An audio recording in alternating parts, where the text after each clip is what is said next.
সকালবেলা আজকে খেয়েছিলাম একটা ডিম সেদ্ধ, আর তারপরেই সকালের খাবার দাবার করে এই যে বরমশাই বাজার করে নিয়ে এসছে পুঁই শাক রান্না করতে হবে আজকে, তো সেই জন্য সেগুলোই কাটতে বসেছি।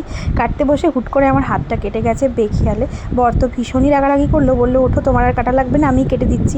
তো ওই যে কাটতে বসে গেছে, আর ওর এই সবজিগুলো সব কেটে দিলে রান্না আমি করব। আর এই কাঁঠালের বীজগুলোও কাটতে হবে। তার মধ্যে আমি বসে একটু পেয়ারা মাখা খাচ্ছিলাম, বাইরে বৃষ্টি পড়ছে আর ভিতরে পেয়ারা মাখা খেতেও ভালো লাগছে বেশ। তো যাই হোক, যে সব কাটা হয়ে গেছে, ধুয়েও রেখে গেছে, এবার আমি রান্না করব।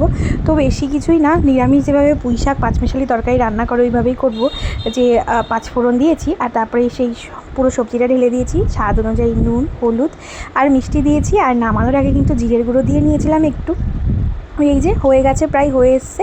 তো এবার নামিয়ে নিয়েছি, আর এই হচ্ছে কালারটা। আমরা একটু মিষ্টি মিষ্টি খেতে পছন্দ করি, মিষ্টিটা কিন্তু দিয়েছি। তো আর করব হচ্ছে দুধ চিংড়ি। আজকে হচ্ছে একদম অন্যরকমভাবে চিংড়ি মাছটা রান্না করা ট্রাই করব। তো এই যে মাছটাতে ভালো করে নুন হলুদ মেখে নিয়ে এবার তেলের পরে দেবো। তো ভালো করে ভেজে নেব, আর তারপরে কিন্তু মাছগুলো ভাজা হয়ে গেলে তেলের পরে গোটা গরম মশলা দিয়েছি, আর পেঁয়াজ রসুন আর আদা গ্রেট করা দিয়েছি। দিয়ে একটুখানি ভাজা ভাজা হলে ওর মধ্যে দিয়েছি হচ্ছে দুধ। এবার মশলাটাকে ভালো করে কষিয়ে নিচ্ছি, যাতে মানে এর টেস্টটা খুব সুন্দর হয়। এভাবে আমি কখনো করিনি আগে, তবে আজকে ফার্স্ট টাইম করছি, মনে হচ্ছে ভালোই হবে। তো এই যে করা হয়ে গেছে, মানে কষানো হয়ে গেছে আর কি। এরপরে চিংড়ি মাছটা এর মধ্যে দিয়ে দেবো।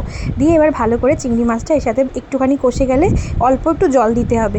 তো অল্প একটু জল দিয়ে হালকা গ্রেভি করতে হবে। তো আমি অল্প একটু জল দিয়ে দিয়েছি। এটা একদম অনুষ্ঠান বাড়ির মতো হতো যদি একটু ফ্রেশ ক্রিম থাকতো, তাহলে একদম অনুষ্ঠান বাড়ির মতো হতো। যাই হোক, কেমন হয়েছে অবশ্যই কিন্তু কমেন্ট করে জানিও। কিন্তু দারুণ হয়েছে।